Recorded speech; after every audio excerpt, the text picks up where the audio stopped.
From this distance, I couldn't tell you if it was white, purple, or green. Take a look. Do you see them? I thought I heard one. Cool. They're right up there. I don't think that's it. You sure? It's all going to be just fine. It's got to be them. Wait. Here it is. Here it is. Yeah. Yep, it's definitely them. First guy out. Second guy out.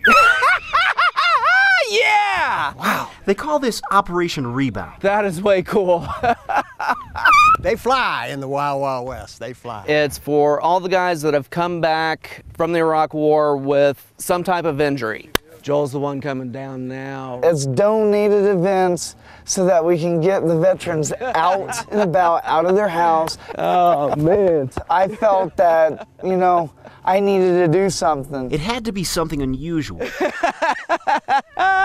Something like skydiving. You know, he looked nervous, you know? I wasn't nervous at my game face, dude.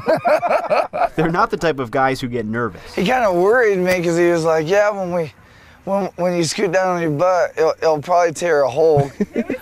I put my butt in, I'm like, did I make a hole? He's like, dude, get that out of my face.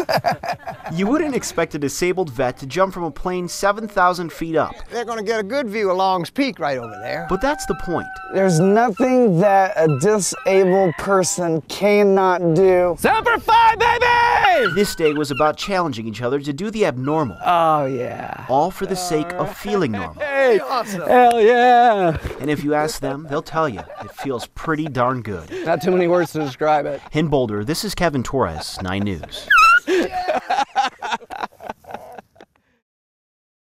That guy's the 1% right there. It gets bigger by the day. Hey, you guys know why we're running on the batteries right now? At the intersection of hope and possibility, A lot of people have been waving. an eclectic seed is growing I'm from Washington, D.C. I came out here 4 days ago for this. and growing Over and over and over again. and growing. I think it could be a little bigger.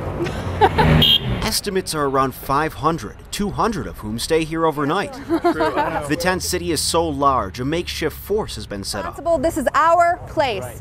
Make it your own. Hi. Protesters are turning into security guards Anyone who wears an orange vest needs to go through a simple training. to protect their population from the populations who were here before. We as these people here have got to band together and say, this is what we expect, this is what is appropriate.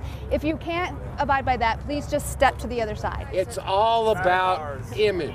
Homeless people and drug dealers have marked this land as their own, I'm not against the homeless, but I am against it being superseded in the front. Trying to share it with them isn't the easiest task. You know, we can't help obnoxious people coming and, you know, doing whatever they do, and we try to contain that and push them away, especially if they're not here for the movement. So as of Wednesday night, Occupy Denver is looking to double its security. This is your place. You have the right to clean it up. You have the right to ask people to please respect your right. They're hoping it will cut down on any problems with the homeless and the dealers. At the end of the day, there's going to be things that guys like me just can't handle, and you actually have to call police for. And after all, they have bigger issues to deal with. I'm here to protect our Constitution.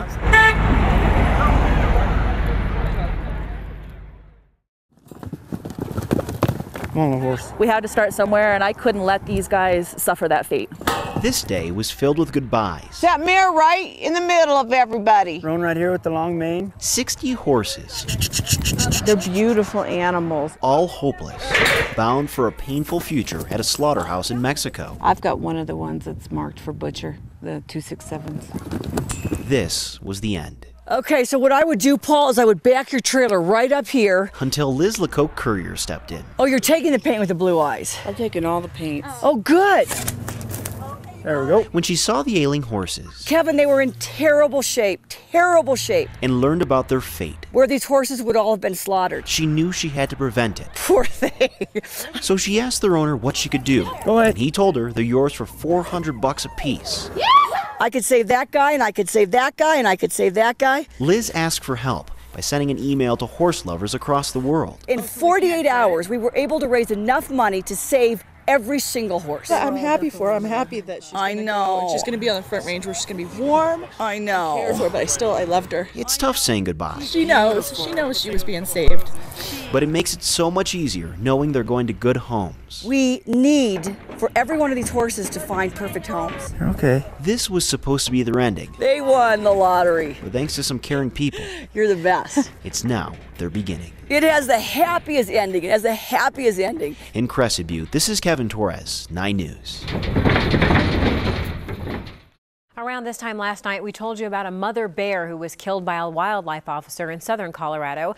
The officer claimed the bear had killed a goat and was causing a problem in the community. Many of you on our 9 News Facebook page asked us to follow up on this story today. So 9 News reporter Kevin Torres went down to Crestone to check it out. Kevin brings us the latest now from nearby Rio Grande County, where the bear's cubs are being kept. Crestone is a very, very diverse community. In a town of about 70 people. These people take living in the mountains very seriously. It says an awful lot when 2/3 of them come out to express their concerns. How many of you are upset by this? This was an inappropriate killing. They're angry with the Colorado Division of Parks and Wildlife. The bear ran up this alley with her babies, which is to her a safe haven. For killing a bear they believe was innocent. She got to the bottom of the tree and was killed. And the babies waited in the top. And when they came down, they just laid on her body until 6:30 last night. It happened on Elaine Johnson's property. She was laying right here. A division officer shot the bear, claiming it had killed a neighbor's goat. We did get the right bear. And how we know that is we had a description from the property owner where the goat was killed that he saw the bear with cubs. No, it's not true at all. Heather DeLessio owned the goat that was killed. She and her husband specifically told the division officer it wasn't the mama bear or her cubs. I saw 2 bears.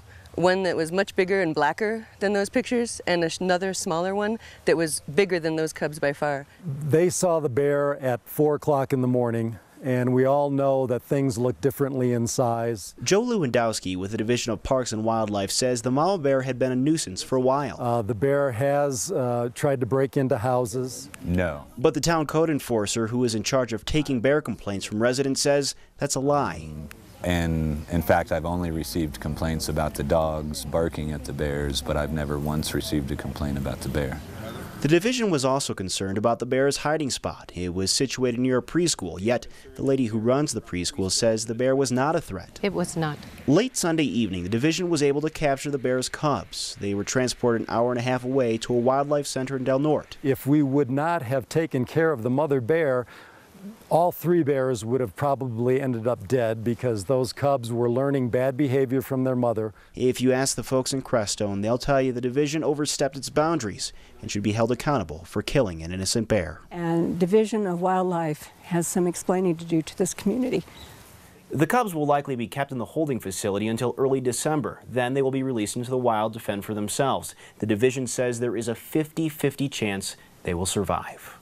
In Rio Grande County tonight, I'm Kevin Torres, 9 News.